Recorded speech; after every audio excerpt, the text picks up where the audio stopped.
Contamos con la presencia del señor embajador, excelentísimo embajador bueno, así sí, es, sí. Juan Álvarez Vito. Gran amigo, persona muy preparada, quien acaba de ejercer funciones de embajador en Asia. Y precisamente sobre el mercado asiático quiere tratar él el tema, que me imagino va a ser muy interesante para los que ven este programa, porque es una cosa que se conoce pero muy a la ligera, hay que profundizar, hay que saber. Y están por los famosos tigres, los que ahora dominan la economía, ¿no?, en el mundo. Corea del Sur es un ejemplo. Y la van a seguir dominando, además, Todavía, ¿no?, en un futuro inmediato. Pero se han dedicado a mejorar la educación del pueblo, ¿no? O sea, gente Es todo educada, un proceso conjunto, es la educación, el mejoramiento de la salud, porque todo está vinculado, claro, ¿no? La elevación del mismo nivel de vida de la población. Es increíble lo que está pasando en Asia, ¿no? Están Habiendo cambiando. sido pues un continente bastante atrasado hasta hace muy poco tiempo. Pero dime, el país Corea, que está dividido, un pedacito así chiquito, es la parte de la Corea Democrática, y sin embargo, ¿no?, es la que está surgiendo y todo, y la del norte también tiene ¿no?, misiles. Tiene misiles, pero por lo que se dice, porque es un país bastante cerrado, el nivel de vida de la población difiere mucho del de Corea del Sur, ¿no? Sur, ¿no? Sí.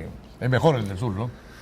Bueno, eso es lo que se dice. Yo, lamentablemente, no he estado nunca en ninguna de las dos Coreas. Bueno, yo tengo un amigo que viajó por Asia y estuvo en Hong Kong, estuvo después en Singapur, estuvo en Tokio, ¿no?, y estuvo en Corea del Sur. Y luego fue a Manila y me dijo, en Manila habían bombas, habían guerrillas, habían huelgas, había de todo. Los demás muy ordenados, dedicados al trabajo, emergentes. El único país que fue conquistado por los españoles es Filipinas, y ahí tenía la herencia. ¿Hay algo de esto? Bueno, yo creo que eso es un prejuicio infundado, ¿no? Yo he ido en varias oportunidades a Manila y he encontrado una ciudad también bastante pujante, ¿no? Que tiene una tradición hispánica muy fuerte, que se nota en las iglesias, en los nombres de las personas. Y la gente mayor dice que habla español, ¿tú? No solamente la gente mayor, lo que se cree por lo general es que el español está prácticamente olvidado, y no es así. Siempre fue una lengua de una élite, más o menos el 10% de la población. Ya. Pero esa misma cantidad de gente, aunque no en términos porcentuales, porque luego ha habido invasiones chinas y de otras etnias, pero viene a ser el mismo número de hispanohablantes, ¿no? Pero a veces uno va a una reunión y se sorprende de que todo el mundo está hablando castellano. Así, ¿no? Sí. Yo tuve una sorpresa así en España, en el Mundial de Fútbol, había unos morenos, bien morenos, y hablaban, pero como, ¿no?, españoles, pero de viejo ancestro. Oiga usted, y que por ejemplo, eran de una colonia que tenía en África, ¿no?, España ecuatorial, creo, ¿no?, ecuatorial, que hablaban español, pues, pero hablaban como los españoles antiguos, ¿no? Nosotros todavía ni lo entendíamos. Qué barbaridad. Qué bien. Bueno, ahora, ¿qué me puedes tú contar del mercado asiático, ¿no?, emergente? Bueno, el mercado asiático emergente es muy grande, como para sintetizarlo. Inmenso, ¿no? Tenemos varias Asias, ¿no? El sudeste asiático, que es donde es el que más conozco, porque he vivido 5 años y medio en Indonesia, ¿no? Yo era embajador allá en Yakarta, acreditado también en Timor Oriental o Timor-Leste, y también fui el primer embajador que el Perú acreditó ante la Asociación de Países del Sudeste Asiático. Del sudeste. Y tuve la coyuntura de ser el primer país, el primer representante latinoamericano en esa área. En esa área. Me Y tocó esta área abrir un poco... De todo el Pacífico, ahora en la parte que está Perú, Chile y Colombia, creo que están, ¿no? Claro, ese es otra Otro mercado. Asociación, ¿no? Pero ya. que está mirando mucho hacia el Asia, y yo creo que con toda razón. Y yo creo que lo que hay que hacer es mirar un poco las experiencias del pasado. ¿Qué es lo que realmente pasa en relación con nuestro país y el Asia, ¿no? Con China hay una situación privilegiada. Es prácticamente el primer el primer país contraparte Claro. del Perú, Sí, sí. nuestro mercado número 1 en este momento. Sí. Después tenemos la India, que ya es otra, es otra área, y después tenemos el sudeste asiático. Que es súper poblado, ¿no? Todo está Porque superpoblado. Indonesia también tiene 100 millones de habitantes, creo, ¿no? Indonesia tiene, no, te has quedado corto, Ah. son 230 millones. 230 millones, 230 imagínate. millones. Y son 80 islas. Cualquier Entonces, cantidad de islas. Así es, lo que hay que hacer es considerar cómo son ellos, qué piensan, y yo creo que ahí está la falla que nuestro país tiene en su relación económica con esa área. Concretamente con Indonesia. El 96% de la población es islámica. Es el primer Islámica. país de población islámica del sí. mundo. No es un, no es Más un que país Sudán. árabe. Más Por que- lo más que general Sudán, siempre sí, claro. están pensando Sí, que... los árabes son Así es. musulmán árabe, ¿no? Y este es el número 1 en el mundo. En el mundo. Ujú. Entonces, cuando se trata de vender productos, ¿no? Hay que ver cuál es el impacto de la religión. Claro. Yo cuando fui embajador ahí estudié con bastante profundidad, hasta donde era posible, qué era el Islam o qué es el Islam, cuáles son sus condiciones, como también como para poder incrementar las corrientes comerciales peruanas hacia allá. Yo informé detalladamente de todo esto a la Cancillería peruana, la cual a su vez lo transmitió a los diferentes sectores, tanto privados como públicos. Ya.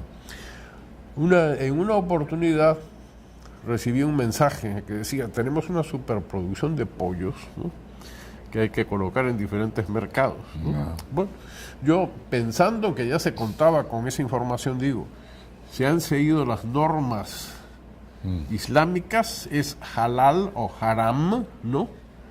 Y para gran respuesta, para mí es, quisiera explicar qué cosas son esas palabras. Y dije, pero si yo he enviado Claro. todo un estudio sobre esto.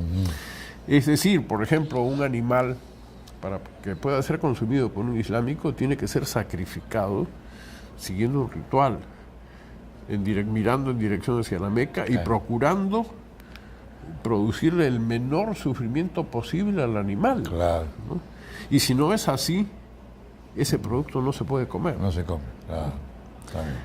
Por ejemplo, el Brasil, que es el país sudamericano que más ha logrado Penetrar ahí. Claro. al mercado indonesio, ¿no?, tiene centros donde certifican que efectivamente esos animales han sido sacrificados de acuerdo con las normas coránicas. Aquí en el Perú hay 2 personas que están capacitadas para dar estos certificados. Uno de ellos es el presidente de la Asociación Islámica del Perú.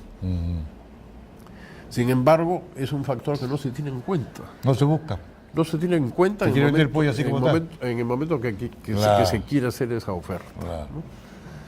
Entonces, ahí entramos en un primer problema no solamente para Indonesia, sino por lo general para todos los países islámicos. Claro. Y en el sudeste asiático hay muchos países islámicos.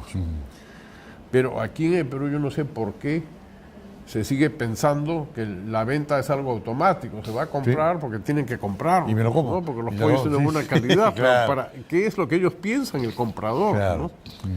Eso es un problema que yo considero que es bastante serio. Lo otro, como experiencia mía, es yo insté hasta donde era posible a abrir las puertas para que los exportadores peruanos pudieran entrar. Habíamos conseguido 2 stands gratuitos en las 2 principales ferias Ay. de Indonesia, Gratuito. la de Yakarta y la de Bali. Todos los años, ¿no?, nos ofrecían el stand, comunicábamos que podían ir a utilizarlo, que eran las ferias más importantes en el sudeste asiático, pero nunca hasta el día de hoy ha ido un solo empresario. Teníamos que utilizar eso para mantener nuestra presencia, Claro. con folletos turísticos, exposiciones Porque es de... el Perú, con sus entidades oficiales que tiene, ¿no? Aquí estamos, promover pero la la exportación. parte comercial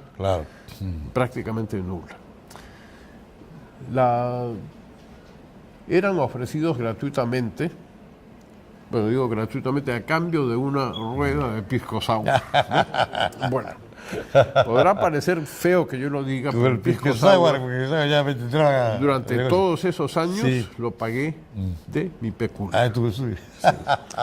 Nunca conseguí que llegara a una botella, ¿no? Diciendo, bueno, el pisco de tal empresa, de tal fabricación, acá está, etc. Después conseguimos en Indonesia que ese país reconociera que el pisco es de origen peruano. Ajá. ¿No? Ese es un reconocimiento que tiene una durabilidad limitada. Pues se renueva. Sí, pero tiene que hacerse ventas. Ah, ya. ¿No? Y hasta ahora, bueno, nos llenamos la boca diciendo sí, tales y tales países reconocen el origen del pisco peruano, pero luego nos quedamos en el papel. Sí, pues. Y no hay absolutamente nada. Y todo esto estaba recordando yo que el presidente Humala anteayer hizo un llamado a que el sector privado debía ser el primer aliado del Estado. Obvio, claro. Entonces es imposible pensar que las embajadas son las que pueden hacer todo. Si los propios interesados no están ahí. Deben ser los más interesados. No. Claro. Bueno, al final, claro, todos somos interesados, pero los principales, claro, deben estar ahí para ir promoviendo, reforzando. Y llega un mercado virgen y sobre todo pues mucha gente, ¿no? Así es, así es. Y después cuando se hacen críticas a las embajadas, ¿no? Que en muchos casos son injustas. En estos momentos las embajadas están absorbidas por muchos trabajos burocráticos. ¿No? La rendición de cuentas en una embajada pues es algo que consume, ¿no? Y preocupa además al funcionario. Claro. Porque uno tiene que certificar que las facturas que están en otro idioma, a veces ni siquiera en alfabeto latino, están, y si no uno tiene una responsabilidad, no solamente administrativa, sino penal. Pero las embajadas en el sudeste asiático tienen pues muy poco personal. Y por otra parte, por las restricciones burocráticas que hay, no se pueden aumentar los sueldos de los empleados. Entonces, nosotros hemos venido preparando empleados locales allá en Indonesia, por ejemplo, para que luego, bueno, nos pueda aumentar el sueldo. Luego se iban a trabajar a la Embajada de España, a la de Portugal, a la de Chile, ¿no? Ya estaban preparados. Así es. Después de haber obtenido una preparación, de haber mejorado el español, ¿no? Sí. Entonces, esta es la situación. Y por otra parte, el Perú aparece como un país con una economía boyante. Entonces, ¿cómo no se puede? Todo esto influye en la imagen que un país tiene, ¿no? Claro. No es posible simplemente decir aquí estoy y vamos a vender. Y aparte de Indonesia, ¿qué otro país hay por ahí? ¿Filipinas también está en el medio camino? No, menos, ¿no? Filipinas está al norte de Indonesia, pero son distancias considerables de Yakarta. En el mapa se ve uno como que todo otro, estuviese muy cerca, ¿no? Pero claro. Está Malasia, que es uno de los tigres asiáticos. También, ¿no? Que es de religión islámica también. ¿Y Singapur? Está Singapur. ¿Singapur también islámico? Sí. No, Singapur es una excepción. Singapur es un conjunto de religiones. De diferentes... Hay muchos chinos en Singapur, ¿no? Hay muchos chinos, ¿no? Se oye hablar el chino mandarín en la calle, se oye hablar el indonesio, se oye el inglés, por supuesto que la mayoría de la gente lo habla con fluidez. Singapur es una ciudad, una ciudad-estado, muy pequeña, pero con un potencial que era de Malasia y se abrió, pues, ¿no? Así es. Pero es uno de los puertos más grandes del mundo, ¿no? Así es, por supuesto. Y también tenemos Tailandia. Tailandia también, claro. Un país con... También ahí son 100 millones, creo, ¿no? Así es, pero digamos son países con culturas distintas, con otras religiones, ¿no? A veces impera el budismo principalmente, ¿no? Y son asiáticos, no son árabes. No. No tienen absolutamente nada árabe. Bueno, dentro de las migraciones siempre han llegado pues, personas de todos lados, todas partes. por la vecindad, ¿no? Tan cerca. Pero es un mundo sumamente complejo, que hay que estudiarlo, que hay que saber manejarlo, aproximarse. Y donde puede haber futuro. Un gran futuro. Eso es muy importante lo que están viendo. Ahí tienen ustedes un futuro para hacer negocios. Y bueno, pero los negocios tienen que adecuarse también. Claro, las a dos la partes tienen idiosincrasia. que La acercarse. idiosincrasia de ellos, pues claro. Pero yo creo que están faltando también por parte del Perú la aplicación de técnicas elementales de lo que se conoce como negociación. Qué lástima, ¿no? No se puede hacer así. Tú sabes que yo soy de los diplomáticos que digo descarnadamente Sí. las cosas. Está No, bien, claro, no ya. voy a echar flores ni Ya haces bien, porque ni todas esas- adorar la píldora, como esas cosas abren los ojos, yo decimos digo, aquí claro, en sí. castellano Sí, nuestro, sí, ¿no? sí, claro que sí. Bueno, muy bien. Tú sabes que el enemigo número uno de la televisión es el reloj, ¿no? Uno de ellos. Uno de ellos, efectivamente. Te brindo las cámaras para una despedida, mi querido Juan. Bueno, al pueblo peruano yo le digo que siga teniendo fe, porque creo que estamos empezando a arrancar el automóvil para un futuro muy promisor. Pero nos va a costar mucho. Tenemos que luchar, en primer lugar, contra defectos sustanciales a nosotros mismos. Ya. Entre ellos, la idea que casi todo peruano tiene de que puede discriminar al otro. Eso es una característica inmediata, pero en todos sentidos, ¿no? No he encontrado un aspecto de la vida peruana que no esté bajo el signo de la discriminación. Así es. Sobre todo a los jóvenes en los que tanta esperanza tiene uno, ¿no? Pero a los que enseñamos en las universidades, futuro, ¿no? claro. Lo que sorprende es ver que uno se encuentra con alumnos que podrían ser pues los, Brillantes. en cuanto a mentalidad, Ah. ¿no? Uno podría pensar que se ha encontrado con alguien que vive 200 años atrás. Así ¿no? es. Ah. Así que este es el mensaje que yo podría dar para los peruanos y en especial a ti muchas gracias A por ti. haberme invitado a A compartir ti, a estos ti. minutos. Y espero que la gente pues haya aprovechado esta charla sobre un tema que pocas veces lo conversa, que es el mercado asiático. Y es un mercado muy importante, y sobre todo con China, no solamente China, hay en el mercado muchos países que tienen 200 millones de habitantes, 100, 180, hay, ¿no? Hasta la isla de Taiwán, que es chiquita pero también tiene como 80 bueno. millones, ¿no? Solamente sobre Taiwán podríamos hablar por mucho rato, ¿no? Otro día vamos a venir. Vamos De a acuerdo. hacerlo, Gracias. con todo gusto. Encantado. Hay que profundizar, hay que saber. Y están por los famosos tigres, los que ahora dominan la economía, ¿no? En el mundo.